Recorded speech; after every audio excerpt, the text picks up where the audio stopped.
I live 100 years, I'll just never, ever be able to tell the story the way it really happened. These young kids who, you just run up to them, and when we were all boxed in, they were all around, and they were all over our perimeter, and we're throwing grenades, and got pretty close, and just run up to one of these kids and say, Marine, we're going to get out of here, aren't we? And the kid look up to you and say, you're damn right we are, Skipper.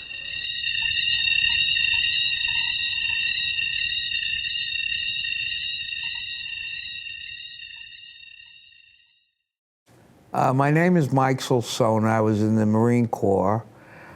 I was a sergeant, E5, and my MOS, my job in the Marine Corps, was I was a grunt, an infantryman. I was 17 years old when I went in, when I enlisted.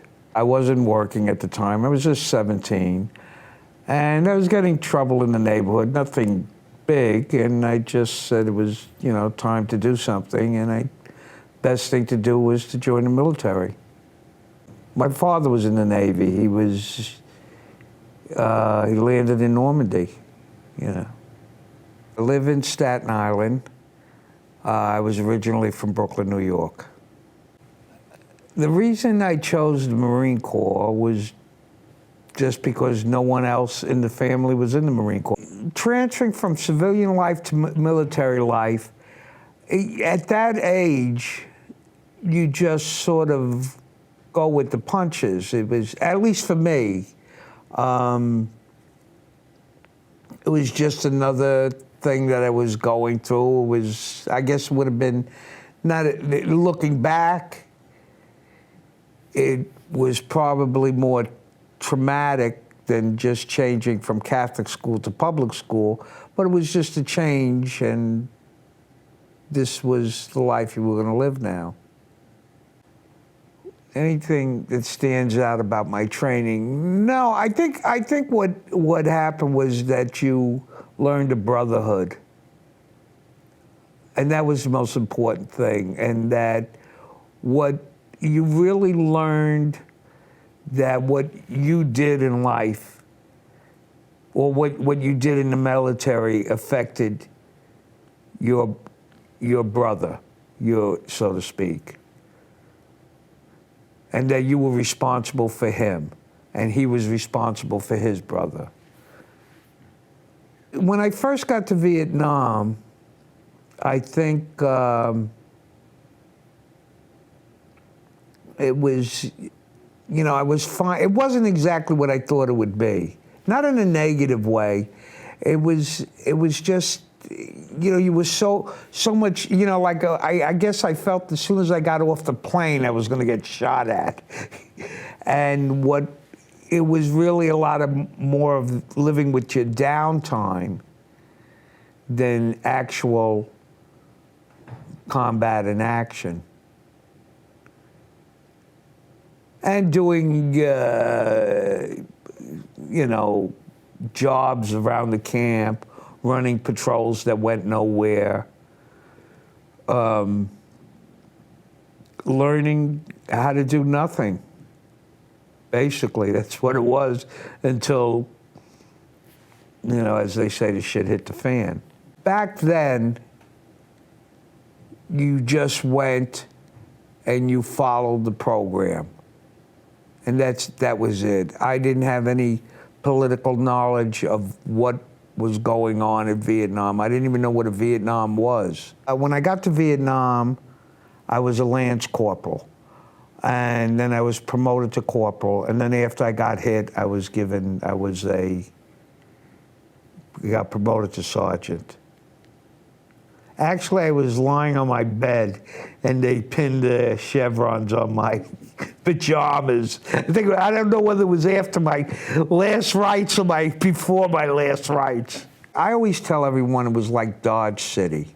And as I grew older, and you find out that the war was fought differently in different areas, and you could fight your war by rules and regulations in this spot, and 500 yards away, they approach situations differently, even to the point of how they packed stuff and went on patrols. It was just, everything was just so different. It was total chaos.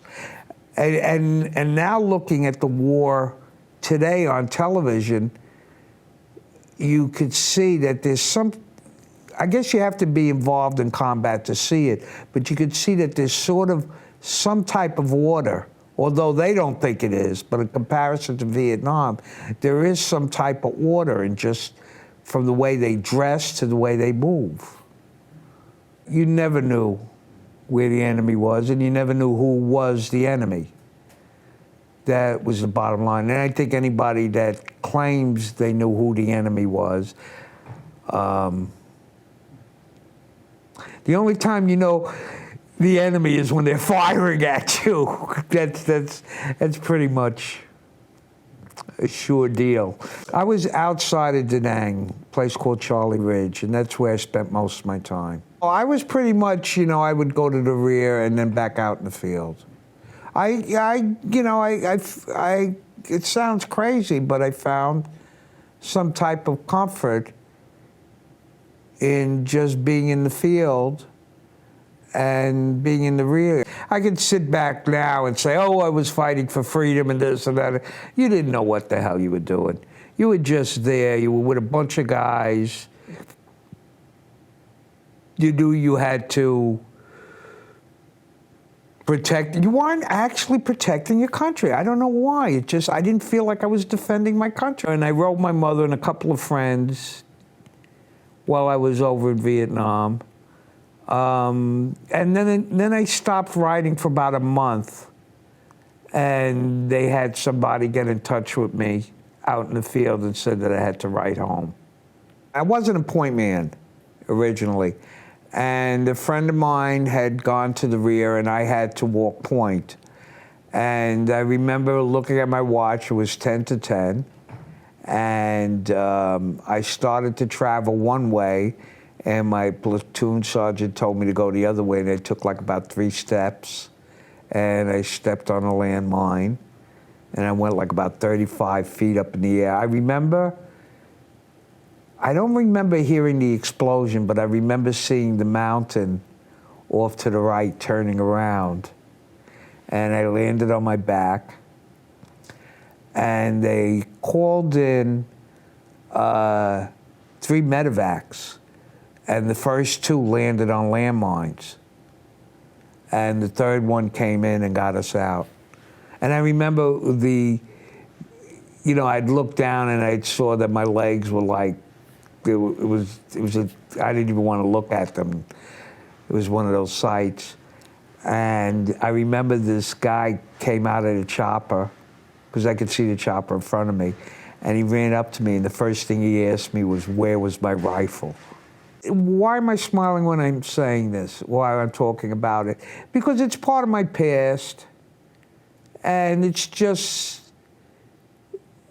I guess that's the way I was raised. There was always a worse situation than you were in. There's always somebody worse off than you are, across the board. No matter, you could sit there and let me just change it. I was in the hospital in Guam, and I remember they had just amputated my legs, and they pushed my bed closer to this kid who had gotten a piece of shrapnel. I think it was in his kidney or his liver or something. That's all it was. It was like maybe a toothpick, but he was dying slowly. They pushed me to this other bed, and they told me they wanted me to talk to this kid. And I can't imagine, I just got my last rites.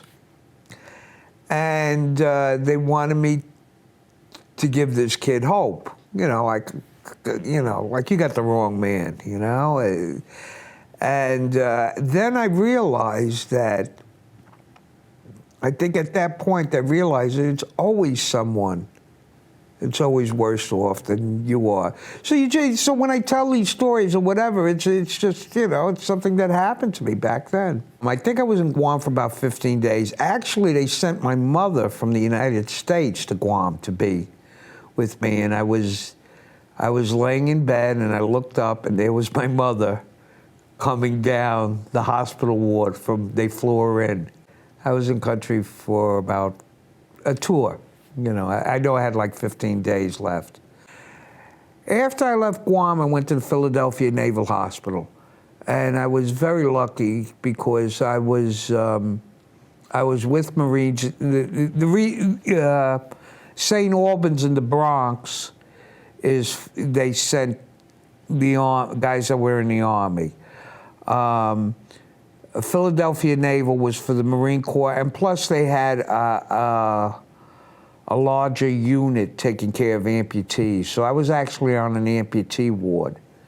So by the time I got there was a number of, guys getting ready to leave, so they passed on the wisdom to me of how it was going to be out there, and it wasn't going to be that bad, and you're going to be able to get along, and move ahead in life, and that the only limitations that you really had in life were the ones that you put on yourself. The difference in Vietnam, why there were more amputees and more wounded returning, was not because we were crybabies. It was because it was the first helicopter war that someone could get hurt, and within 10 minutes they'd have them on a helicopter, and within another 10 minutes they would have them in a MASH unit or somewhere being taken care of. Where in World War II, you got hit on the field, you're a long way from any hospital. I think the thing that I was looking forward to after I got out was being able to get back into society, which had changed a great deal in just that short amount of time. Of course, I wanted to grow my hair. I wanted to go on drugs. I wanted to hang out. I wanted to get laid. I wanted to get a new car, and I wanted to party. I was just very, very, God may have taken my legs, but he replaced it with good people in my life. Well, actually, I was doing a play, and one of the actors, his wife was a casting director who was casting the movie. And they brought me into audition, and I'm not an actor, I'm a writer, and my audition was horrible. And Oliver Stone just walked up to me and says, "You want to go away for 6 weeks?" And I said, "Yeah, sure, why not?" And he got me to go to the Philippines, and I was an extra in the movie with all these actors, well-trained actors, and I played a hardcore drinking, gambling, whore master sort of a guy, which was a stretch. Well, as a matter of fact, do I relate to post-traumatic PTSD? Now looking back at it in the last 6 years, I have, if you didn't show me what it was, then I wouldn't know. But, 2 marriages, my time drinking, drugs, the short-term memory is just like it's killing me. I just joke about it. So in some ways there is a possibility, and I've heard it before, you could have PTSD, but you have it under control. PTSD doesn't mean that you're out of control all the time. PTSD, you could have PTSD. It's the same thing like cancer, it's how people handle it. Are you aware when you go into a situation, you have a plan B, all this stuff goes through your head, how to control yourself. Coming here today, I was like, thank God for the directional app on my phone. I would have had to leave like last week to get here. I get lost in my neighborhood. I would have never made it here. I had my own parade. My let's say, positive attitude, if you want to use that term, or my trying to keep above water, is the time that we went through, looking back and talking to some of the guys.